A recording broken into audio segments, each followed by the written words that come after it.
Perkenalkan, nama saya Melfarud Wewengkang dengan NIM 221011050068 dari kelas Farmasi B. Pada video kali ini saya akan mempresentasikan materi tentang ulasan buku. Ulasan buku bertujuan untuk memaparkan tujuan buku ditulis, menguraikan strukturnya, menjelaskan gaya penulisannya, dan meletakkan isi ke dalam konteks yang lebih luas dengan cara membandingkan dengan buku lain yang sejenis. Pada ulasan buku ini terdapat 5 struktur, yaitu identitas, orientasi, tafsiran isi, evaluasi, dan rangkuman evaluasi. Berikut ini adalah ulasan buku yang telah saya buat. Yang pertama ada identitas, judul buku, teknologi dan formulasi sediaan padat, penulis Dr. Hosea Jaya Edi S.Fram, MSI APT, dan Carla Livi Riani Mansauda S.Fram, M.Fram APT. Penerbit yaitu Penerbit Lakeisha, tahun terbit 2020, jumlah halaman 121 halaman, bahasa buku yaitu bahasa Indonesia, warna sampul putih, merah, dan hitam. ISBN 9786237887584. Yang kedua ada orientasi. Buku ini ditulis oleh dua penulis, yaitu Dr. Hosea Jaya Edi S.Fram, MSI APT, seorang dosen tetap di program studi farmasi Universitas Samratulangi Manado, lahir di Klaten, Jawa Tengah pada 24 Oktober 1980. Pendidikan sarjana farmasi dan pendidikan apoteker didapatkan di Fakultas Farmasi di Universitas Sanata Dharma pada tahun 2005 dan 2007. Pendidikan magister S2 dan doktoral diselesaikan di Fakultas Farmasi Universitas Gadjah Mada pada tahun 2008 dan 2018.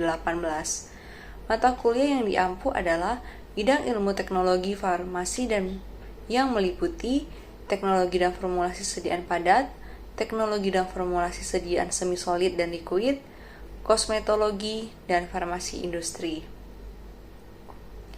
Carla Livi Riani Mansauda, S.Fram, M.Fram APT, seorang dosen di program farmasi Universitas Samratulangi Manado, lahir di Manado 4 Januari 1994.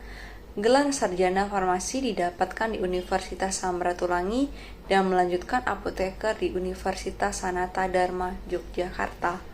Gelar magister S2 diperoleh dari program Pascasarjana Universitas Indonesia.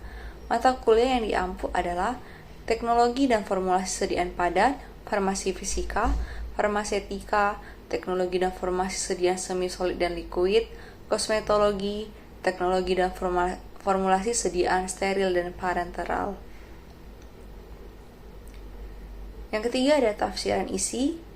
Buku ini membahas tentang teknologi dan formulasi sediaan padat dalam farmasi. Secara garis besar, buku ini membahas mengenai macam-macam sediaan padat seperti serbuk granul, tablet, kapsul, tablet konvensional hingga tablet khusus, mulai dari pengertian, kelebihan dan kekurangan, bahan penyusun, cara pembuatan, evaluasi produk, hingga kesalahan dalam proses pembuatan produk. Buku ini dirancang menggunakan bahasa yang mudah dipahami dan dimengerti oleh pembaca dan diharapkan dapat membantu mahasiswa serta pengajar dalam kegiatan pembelajaran. Yang keempat ada evaluasi.